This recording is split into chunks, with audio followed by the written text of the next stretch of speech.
68 নম্বর সূরা সূরা কলমের মধ্যে আল্লাহ 10 থেকে 13 নম্বর আয়াতের মধ্যে বান্দার জন্য দিক নির্দেশনা দিয়েছেন। আল্লাহ বলছেন ওয়ালা তুতি কুল্লা হাল্লাফিম মাহিন হাম্মাজিম মাশাইম বিনামিম মান্নাইল লিল খায়রি মু'তাদিন আযীম। আমার রব্বুল আলামিন বলছেন, এই দুনিয়ার মানুষ, যে ব্যক্তি অধিক শপথ করে, কথায় কথায় আল্লাহর কসম বলে, কথায় কথায় কিরা কাটে, কথায় কথায় বলে খোদার কসম, আল্লাহর কসম, বাপের কসম, মায়ের কসম, জমিনের কসম, তোর মাথার কসম, আমার বইয়ের কসম, ইজ্জতের কসম, চোখের কসম, আছে না ভাই? আমার আল্লাহ বলছেন খবরদার, যেই ব্যক্তি বেশি বেশি কসম করে যে লাঞ্ছিত, আপনি তার অনুগত্য করবেন না। হাম্মাজিম মাশাইম বিনামিম। আরেক দল আছে, একের কথা অপরের কাছে পিছনে যে লাগায়, সামনে বলার সাহস করে না, কিন্তু পিছনে পিছনে কথা লাগালাগির খেলা করে। আল্লাহ বলছেন, হে নবী, আপনাকে দিয়ে আপনার উম্মতকে বলা হলো, পিছনে পিছনে যে কথা বলে তার সাথে যেন আপনার উম্মতের সম্পর্ক না থাকে। শিওর থাকবেন, আপনার কাছে এসে একজন বলছে অমুক অমুক অমুক অমুক এই কথা বলেছে, আপনার কাছে ভালো হচ্ছে, আপনি শিওর হবেন যেই ব্যক্তি পিছনে এরকম করে অপরের কথা আপনাকে বলতেছে, ওই ব্যক্তি যখন সুযোগ পাবে আপনার কথা অন্যের কাছে বলবে, ঠিক কি না? আল্লাহ বলছেন এর সাথে আপনার কোনো সম্পর্ক নাই। মান্নাইল লিল খায়রি মু'তাদিন আযীম। আর একটা গ্রুপের অনুসরণ করবেন না, যেই ব্যক্তিটা ভালো কাজে বাধা দেয়, সীমা লঙ্ঘন করে, উতুল্লিন বাদা যালিকা জানিম, কঠোর স্বভাবের অধিকারী, তদুপরি এই মানুষটা কুখ্যাত। আল্লাহ বলছেন কুখ্যাত চরিত্র, কঠোর স্বভাব, পাপিষ্ঠ, সীমালঙ্ঘনকারী, আর মানুষকে কল্যাণের দিকে আসতে বাধা দেয়, এরকম মানুষের সাথে ইমানদারের কোনো সম্পর্ক থাকবে না, ঠিক কি না? শুধুমাত্র রাস্তাঘাটে সম্পর্ক থাকবে না, কিন্তু যখন ভোট দেওয়া লাগবে তখন এইগুলো মানিছিল আমাদের প্রিয় মানুষ, ঠিক কি না? ঠিক বললেন না? প্রিয় ভাইরা, ভালো করে বুঝে নেন, হিসাব মিলাই নেন, আজকের থেকে সিদ্ধান্ত নেন, এই ধরনের কোনো মানুষের অনুসরণ জেনে বুঝে আমরা করতে পারি না, ঠিক কি না? কিন্তু দুঃখ লাগে, আমরা বলেছি আজকে করব না, এইগুলা মানুষের সাথে সম্পর্ক রাখবো না, কিন্তু আপনি যে না বললেন, না বলার সময় মনে মনে ভাবছেন হ্যাঁ হ্যাঁ ওই মানুষটার সাথে এই চরিত্র মিলছে, হুজুর যা বলছেন আমার দোস্তের সাথে মিলে গেছে।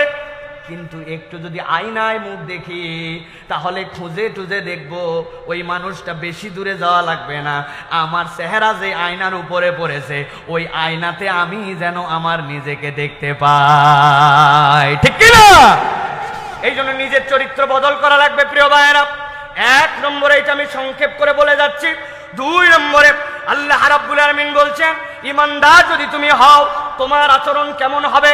তোমার আচরণের প্রথম হবে, আল্লাহ রাব্বুল আলামিন বলছেন নবী আপনার উম্মতকে জানাই দেন, আপনার উম্মতের কথা বলার ধরনটা নম্র স্বভাবের হবে।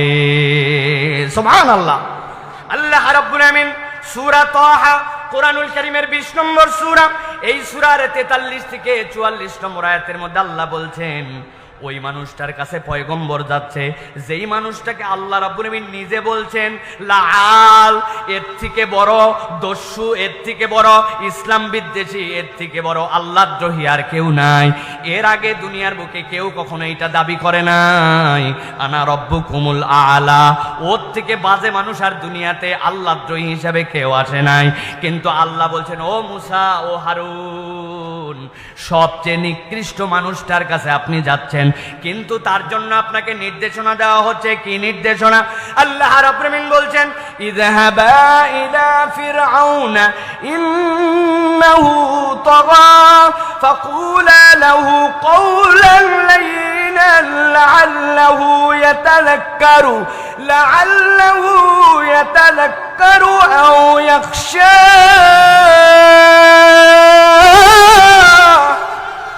আমার আল্লাহ রাব্বুল আলামিন বলছেন, ইযহাবা, আপনারা দুইজন যান ফিরআউনের কাছে, ওই ফেরাউন তো আল্লাহর দ্রোহিতা করেছে, ওই ফেরাউন নিজেকে রব্বুকুমুল আলা বলেছে।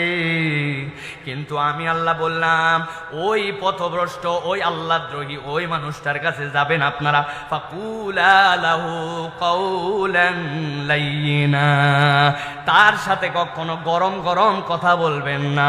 গরম গরম কথা বলার দ্বারা তার পরিবর্তন হবে না। আল্লাহ বলছেন আপনি যদি নরম করে নম্র কথা বলেন, আশা করা যায় হয়তোবা সে স্মরণ করবে অথবা ভীত হয়ে যাবে। খেয়াল করে দেখেন, ফেরাউন যদিও ঈমান আনে নাই, আল্লাহর দিকে ফেরত আসে নাই, কিন্তু মুসার কথা শুনে কিন্তু ফেরাউন ভীত বহব্বল হয়ে গিয়েছিল, ঠিক কি না? ওই যে তাদের জাদু ছড়ায় দেওয়ার কথা, কে জাদু আগে ফেলবে? মুসা আলাইহিস সালাম বললেন তোমরাই আগে ফেলো। ফেরাউনের কওমের যতগুলা জাদুকর বিখ্যাত বিখ্যাত সবগুলা যখন নিক্ষেপ করেছে, তাফসীরের মধ্যে আসতেছে মুসা আলাইহিস সালাম যখন তার লাঠিকে বলছেন এখন লাঠি তুমি নিক্ষিপ্ত হও, আল্লাহর নির্দেশে যখন নিক্ষিপ্ত হয়েছে ওই লাঠি কিন্তু গিলে খাইছে, ওই লাঠি কিন্তু আক্রমণ করে নাই।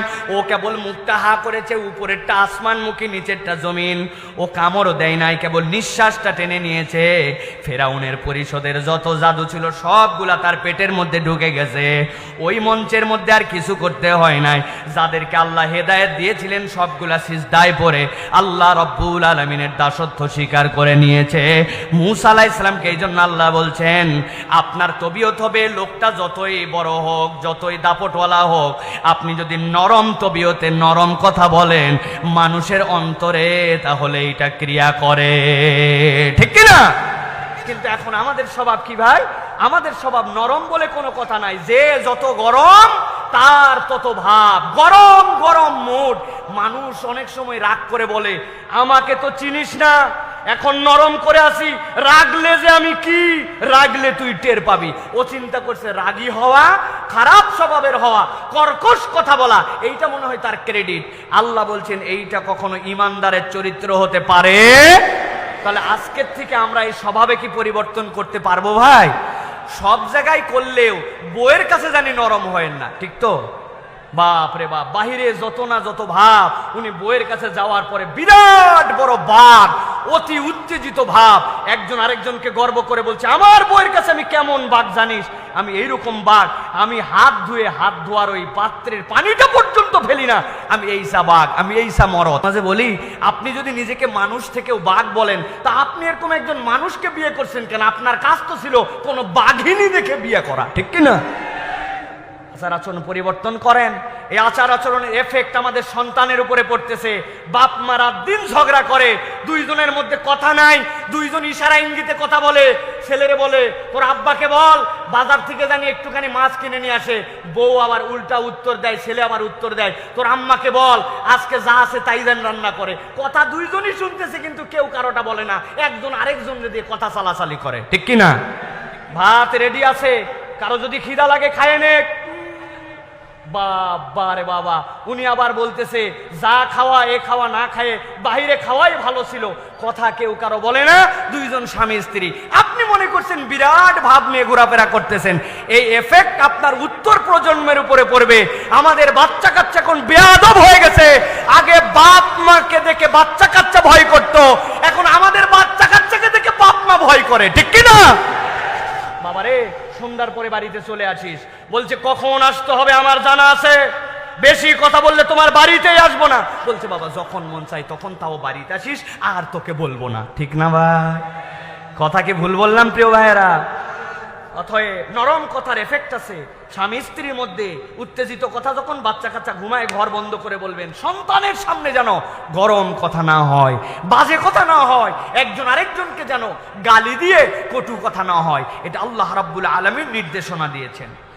আল্লাহ রাব্বুল আলামিন 3 নম্বর নির্দেশনা দিচ্ছেন, বান্দা তোমাদের চলাফেরা হবে লজ্জা এবং শালীনতার সাথে, তোমাদের চলাফেরার মধ্যে লজ্জা এবং শালীনতা লাগবে। আল্লাহ রাব্বুল আমিন সূরা নূর 24 নম্বর সূরার 27 নম্বর আয়াতের মধ্যে তাবৎ পৃথিবীর মানুষের জন্য বলছেন, নবীজির বিদায় হজের ভাষণের সামারি আল্লাহ বলছেন, ইয়া আইয়ুহাল্লাযীনা আমানু লা তাদখুলু বুয়ুতান গায়রা বুয়ুতিকুম হাত্তা তাস্তানিসু ওয়া তুসাল্লিমু আলা আহলিহা যালিকুম খায়রুল লাকুম লাআল্লাকুম তাযাক্কারুন। আল্লাহ রাব্বুল আলামিন বলছেন, ও দুনিয়ার মানুষ, আমি আল্লাহ রাব্বুল আলামিন দায়িত্ব দিলাম, ইয়া আইয়ুহাল্লাযীনা আমানু লা তাদখুলু বুয়ুতান গায়রা বুয়ুতিকুম।